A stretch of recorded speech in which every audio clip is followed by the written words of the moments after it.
हम लोगों ने यहाँ पे जो दीवानी कचहरी है वहाँ पे मैं गया था, वहाँ मैंने हुँ, रिपोर्टिंग की तो वहाँ के वकीलों को ये कहना था कि इससे हम लोग पर भी दाग लगा है, हम लोग भी शॉक हुँ, हैं।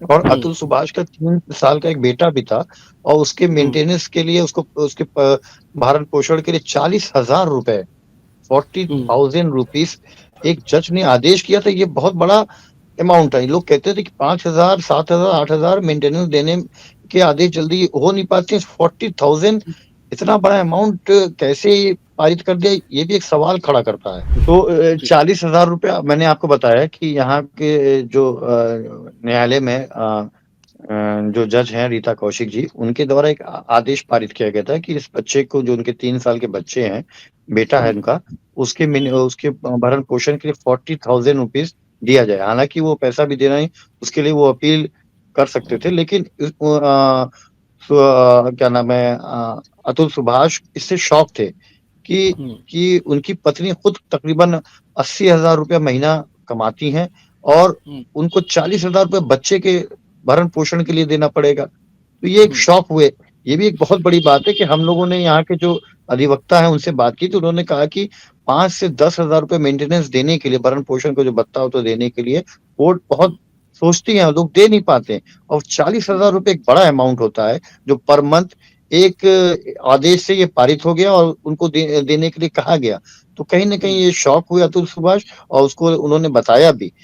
उनके परिवार के बारे में बताया जाता है कि उनके बाप-दादा कभी आए थे कहीं बाहर से, व्यवसाय शुरू किया उन्होंने और इसके बाद इस तरह की जो घटना हुई है, क्या इससे पूरे देश में तो असर पड़ा ही, आप कैसे इसको देख रहे हैं?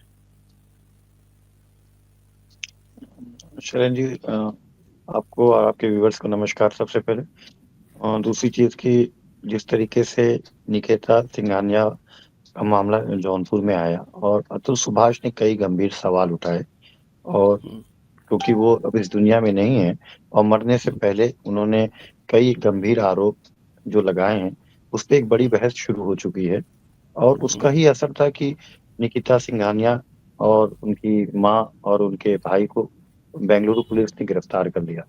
तकरीबन हुँ, 1 हफ्ते से जौनपुर में नेशनल मीडिया का पूरा जमावड़ा यहाँ पे था और हुँ, इस केस ने पूरे देश को हिला कर रख दिया था।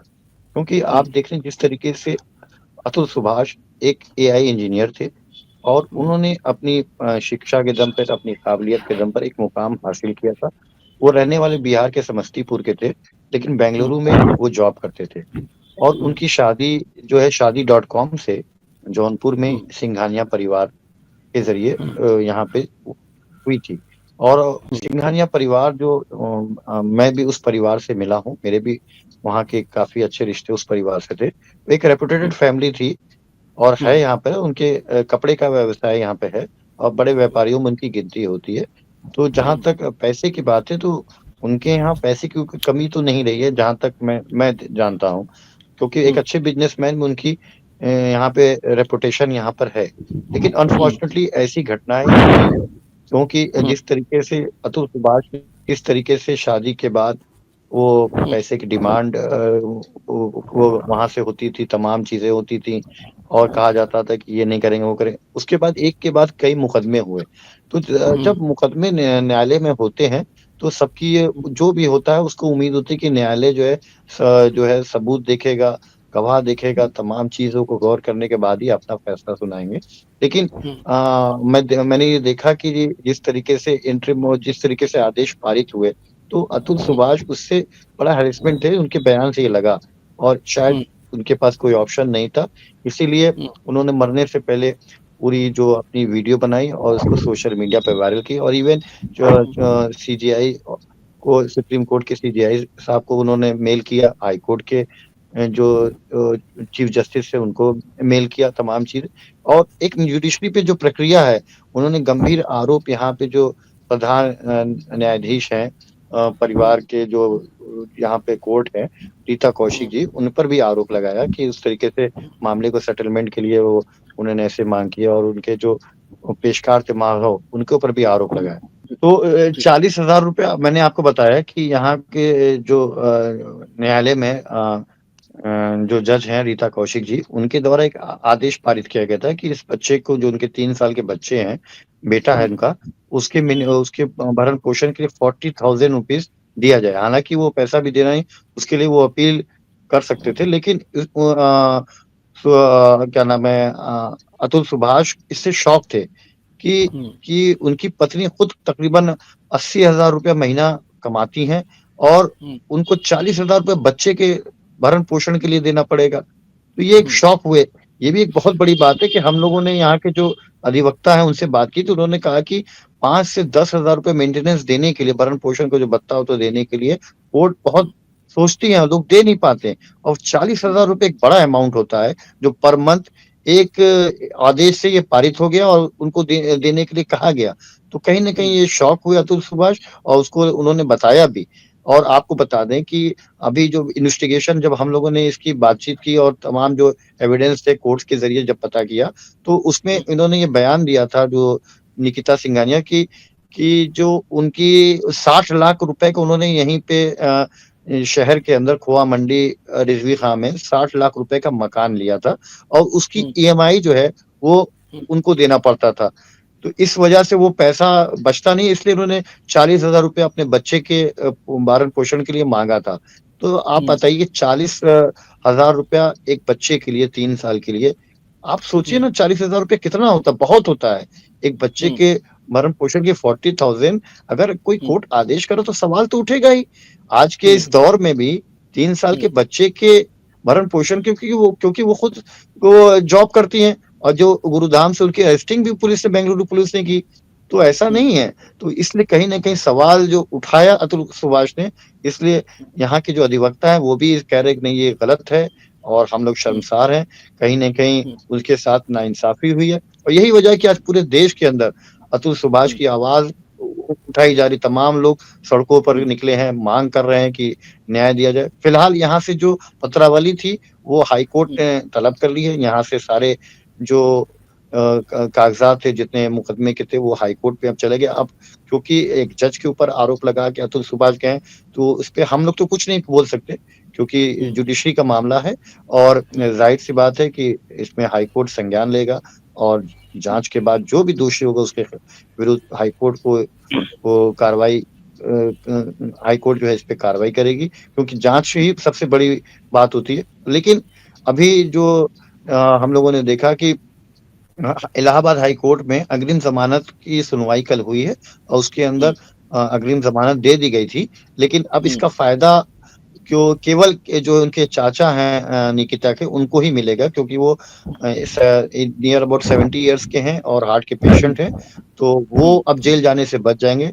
फिलहाल हुँ, उनकी अ, अतुल सुभाष की उनके साले और निकिता सिंघानिया जो है, ये पुलिस हुँ, ने उनको गिरफ्तार करके बेंगलुरु ले गई थी, वहाँ से वो उनको जेल भेज दिया गया है। अब हुँ, मामला ट्रायल में आएगा। लेकिन अतुल हुँ, सुभाष ने जो सवाल उठाए गंभीर, वो हुँ, उसपे हम लोग को सबको गौर करने की ज़रूरत है। एक के बाद एक 10 से 12 मुकदमे एक व्यक्ति पे होना, और हुँ, अतुल सुभाष ने बताया कि 1 साल के अंदर वो बेंगलुरु से जौनपुर 40 हुँ, बार पेश होने हैं। अब आप सोचिए, एक व्यक्ति के ऊपर अगर 12 मुकदमे हो रहे हैं, किसी में आप सपोज़ कीजिए कि दिसंबर में, आज 17 दिसंबर, किसी में उसको 22 दिसंबर की डेट मिली, किसी में 27 को मिले। तो एक व्यक्ति 1 महीने में 4 बार, 5 बार बेंगलुरु से कैसे आ पाएगा? वो कैसे हुँ, अपना खर्च को मेंटेन करे, कैसे जॉब करेगा, कैसे वो करेगा? तो उसने जो पिटीशन अपनी दाखिल की थी, वो चाह रहा था कि मेरी जो भी सुनवाई हो, जो भी हो, वो वीडियो कॉन्फ्रेंसिंग के ज़रिए हो जाए। सारे मुकदमे को हुँ, एक जगह कर दीजिए, सब एक डेट पे हुँ, सुनवाई। लेकिन उसकी पिटीशन पे जो उन्होंने आरोप लगाया कि सुनवाई नहीं हुँ, होती थी, और निकिता सिंघानिया की जो भी पिटीशन होती थी, उसपे धड़ाधड़ आदेश पारित हो रहा था। तो इससे कहीं न कहीं हुँ, अतुल सुभाष दुखी थे, जो उन्होंने अपने बयान में कहा है। और यहाँ के जो हुँ, अधिवक्ता हैं, उनसे हमारी बात हुई, तो उन्होंने यही हुँ, बताया कि उनका जो डाइंग डिक्लेरेशन है, डीडी है, जो उन्होंने हुँ, बयान दिया है, वो बहुत महत्वपूर्ण बयान है। और इसी आधार हुँ, पे मुझे लगता है कि जो सब इंस्पेक्टर वहाँ बेंगलुरु के आए थे, उसी पे आधार पे अरेस्टिंग किए, क्योंकि आपने देखा होगा सुप्रीम कोर्ट का एक जजमेंट भी आया था अभी हाल में, इसमें कहा गया था कि अगर आत्महत्या को उकसाने के लिए कोई व्यक्ति ऐसे सीधे दोषी नहीं करार दिया जाता, इसलिए बेंगलुरु पुलिस भी फूँक-फूँक के कदम रख रही। लेकिन क्योंकि हुँ, मीडिया ट्रायल भी हो रहा था, देश की सभी में जो बड़ी मीडिया हाउसेज़ हैं, वो जौनपुर में यहाँ पे जमी हुई थी और पल-पल अतुल सुभाष की कवरेज करी थी। तमाम अखबार जो हैं मीडिया से जो अखबार जो है अतुल सुभाष की स्टोरी से यहाँ पे फटे पड़े थे। सोशल मीडिया पे, यूट्यूब पे हुँ, तमाम जगह अतुल सुभाष का मुद्दा गर्म था और हुँ, यहाँ के ज़्यादातर लोग आप ये देखिए हुँ, जिनके क्योंकि मेरा भी उस परिवार से संबंध था, मैं जानता हूँ लेकिन मैं भी बहुत दुखी हूँ।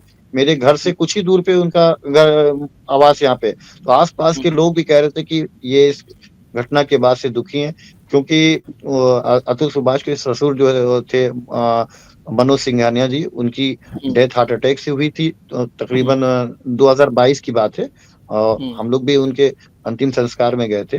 तो हुँ, हम लोग को इतना नहीं पता था कि इतना अनफॉर्चुनेटली ऐसी घटनाएँ या ऐसा विवाद चल हुँ, रहा है।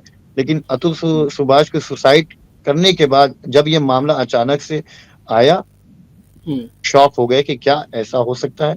और हुँ, आप ये देखिए कि हालाँकि उनकी अरेस्टिंग हो गई है, लेकिन कई हुँ, गंभीर सवाल उठाए, न्यायपालिका पर सवाल उठाए कि किस हुँ, तरीके से एक पेशकार पैसे हुँ, की डिमांड करता है, तमाम ही हुँ, करता है मामले सेटल होने के लिए। और एक हुँ, व्यक्ति जो एआई इंजीनियर है, एक हुँ, समस्तीपुर से निकल के गाँव से निकलता है, अपनी हुँ, पढ़ाई-लिखाई करके अपने माँ-बाप के सपनों को पूरा करने के लिए, वो बेंगलुरु हुँ, जाता है, जॉब करता है, उसकी एक शादी होती है, उसका एक बेटा होता है।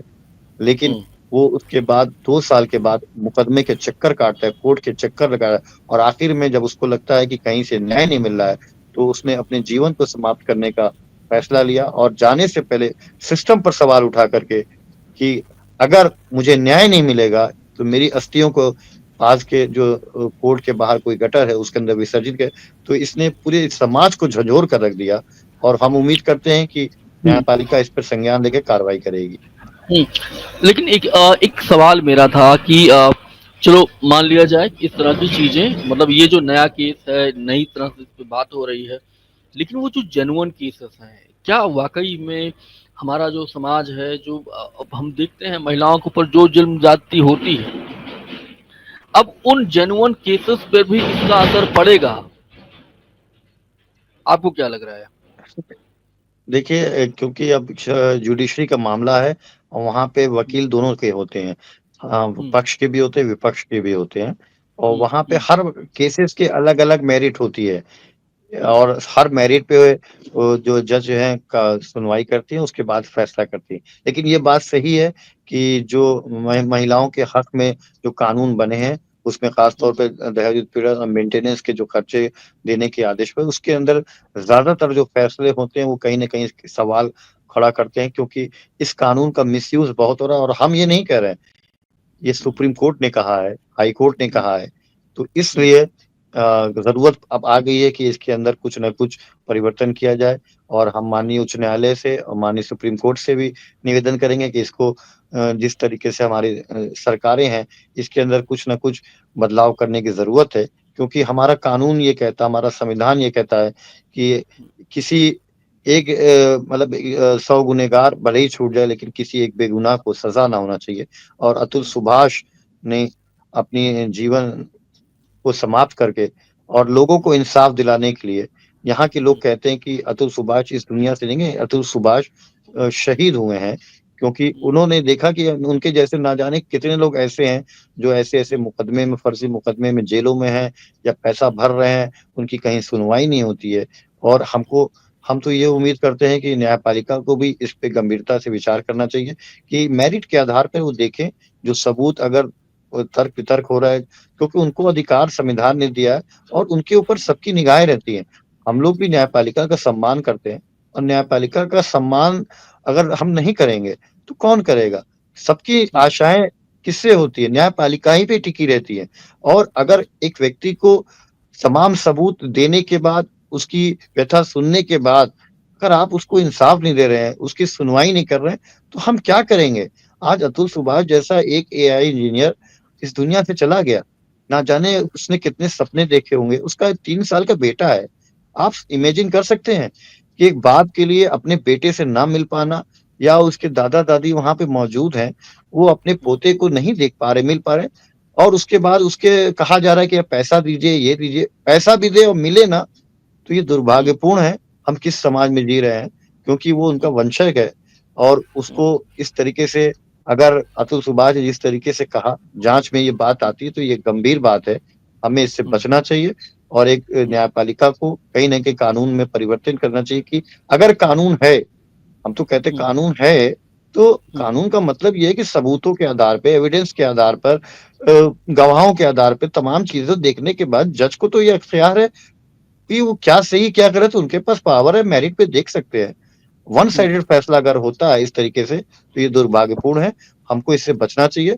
हम लोग न्यायपालिका पर विश्वास करते हैं और आगे भी विश्वास करते रहेंगे। एक आध 2 अपवाद ऐसे मामले हो सकते हैं, लेकिन आज भी हमने देखा है कि कई ऐसे फैसले लोअर कोर्ट पे हुए हैं, कई लोग निर्दोष बरी हुए हैं, हाई कोर्ट में बरी हुए हैं, सुप्रीम कोर्ट पे हुए हैं।